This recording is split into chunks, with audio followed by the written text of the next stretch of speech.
We need to recognize in this party that all of us must now go beyond the call of duty, because we have a duty to restore hope to Barbadians. We have a duty to create the space for Barbadians to be able to play their part. And all I ask for in return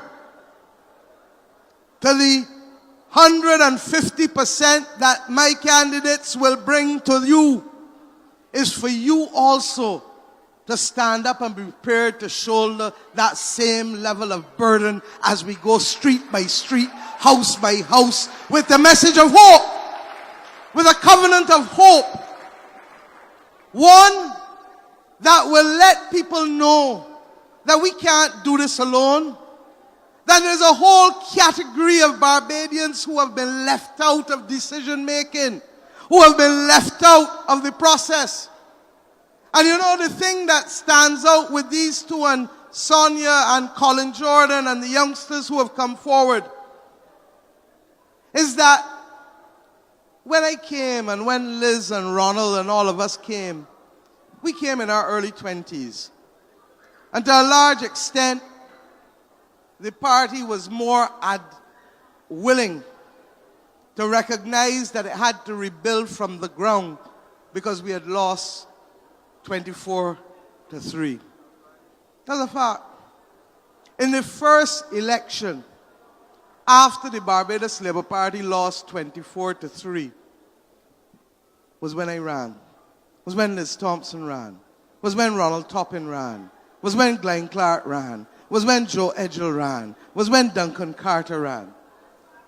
But part of being so successful in government has meant that we have not necessarily created as much space for young people to emerge.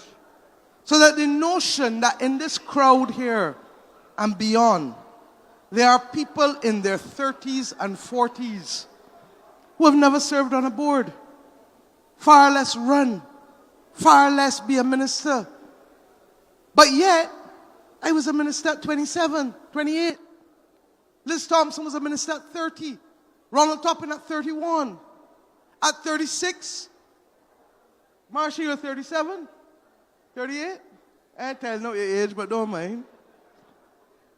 At Marcia's age, I was already Attorney General of Barbados for 2 years. And at her exact age, I became Deputy Prime Minister. Family, this team that we are leading will reflect the best of experience from a George Payne and a Cynthia Ford and a Dale Marshall, a Glenn Clark, a Ronald Toppin. But it must also admit of the best that our young people have to offer in this country, from people like Marcia and Kirk and Sonia Brown and Colin Jordan and John King and Santia and Wilfred and Indar. You ran already, but I thank you for coming back in, because it gives us the blend that we need to represent this country. I also want tonight to say that we must lead always by example. We must lead always by example. And it is something that I addressed at the annual conference last year, because what matters most is first and foremost your ability to care about people. As much as we offer ourselves as representatives, it's not about us. It is about the people we have come to represent. And I learned at a very young age that it takes 2 minutes to listen to any and everybody coming to ask for your ear. Do not ever turn them away.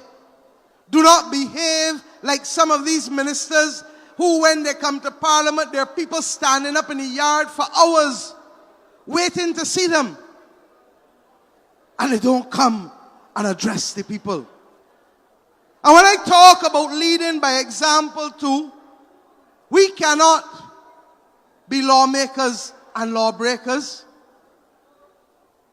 But you see, from a prime minister who broke the law with practicing law while being a prime minister and handling money on a client's account for CLICO, right back through to all of the other examples of the law breaking, you then wonder and ask yourself, how do I go in the moral hole and tell the youngsters there that they are being harassed for one thing, for breaking the law, but others who have connections are being ignored and allowed to fly the coop without ever facing a day before the law courts?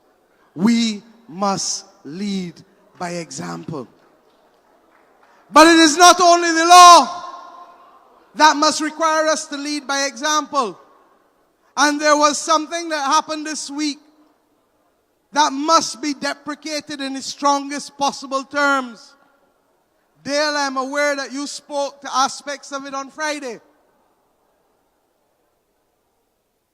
This country faced, and as we stand tonight and pray for our brothers and sisters in Jamaica and Cuba and Haiti, who God knows cannot withstand 150 miles per hour coming on any of those landscapes.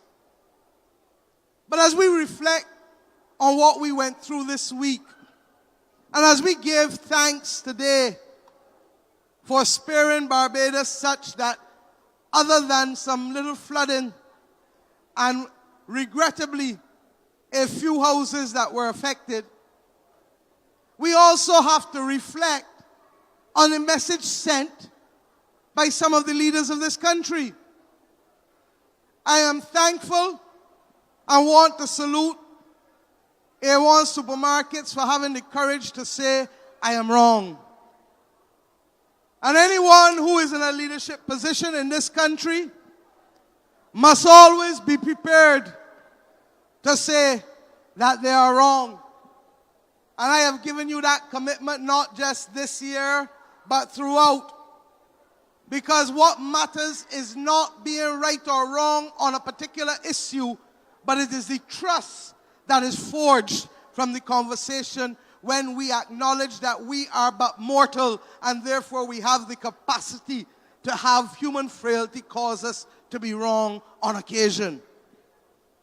People do not pass judgment on us because we committed a sin. They pass judgment on us for repeating the sin without repentance. And when therefore I deplore the actions of the Minister of Housing, Dennis Kelman, for opening his business at the very time that the Attorney General was seeking to do the right thing by asking people to observe the national shutdown, because what is at risk is ultimately people's lives. Now, you may never have perfection, but what you must never have is a person sitting in the same cabinet next to him and next to the acting Prime Minister being the first out of the wicket to break the request for there to be a national shutdown. It is wrong. And we say it every day in our households. Adults must set examples for children. Ministers must set examples for the population. I have a St. Michael constituency. Trevor, you get it. Santia, you get it. The level of suffering throughout the urban corridor in this country is almost unparalleled. Jeffrey, you see it. There are people who are 26 and 27 and 28 years old who have never worked a day in their life since leaving school. Not one day. And at the same time, We have a government that is consolidating ownership in the hands of a few. We have a government that makes the decision to build a headquarters for the SSA instead of providing free education for the people who cannot afford to go to UE. Government is about choices. It's about choices. And there is only so much that people can bear. At the very time that unemployment went up, welfare checks and support went down to people. At the very time that unemployment and disposable income from all of the taxes went up and disposable income went down, people are now being forced to pay for medication to tuition fees, increased water rates, and not getting any water to boot in 5 or 6 of the 11 parishes in the country. I am saying to you that Barbadians need to pause. And I am deeply conscious as leader of this party that what we must bring is hope. Because too many of our people are beginning to believe that better cannot be done. And I am asking all of our candidates in St. Michael, Christchurch and St. James to have a special encounter, especially with the people under 30 who we are going to have to rely on to help build this country back up again.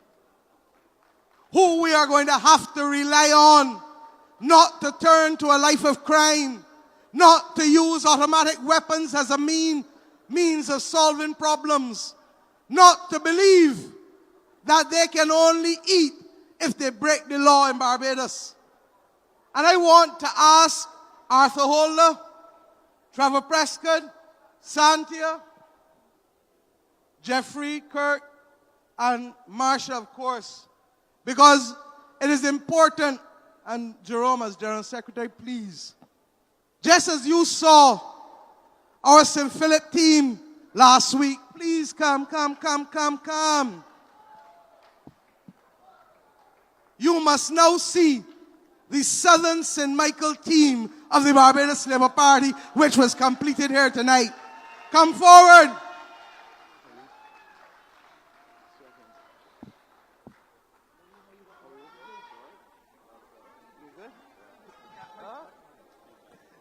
Come, Jerome. Ladies and gentlemen, this is the Southern St. Michael team of the Barbados Labour Party. I promised you we would get there. And I promised you that this team would be reflecting experience and youth. The experience in a Trevor Prescott and a Jeffrey Bostick. Arthur Holder straddling experience and youth. Don't test them. Santia, Kirk, and Marsha representing the next generation to carry this Barbados Labour Party forward. I am happy, General Secretary. Please, come on the other end.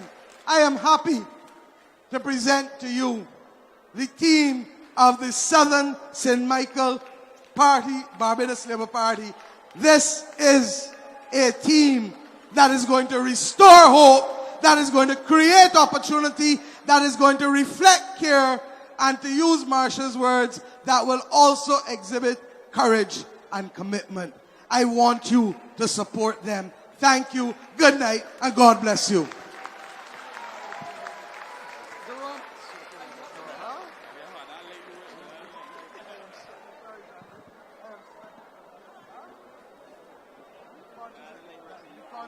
Cameras,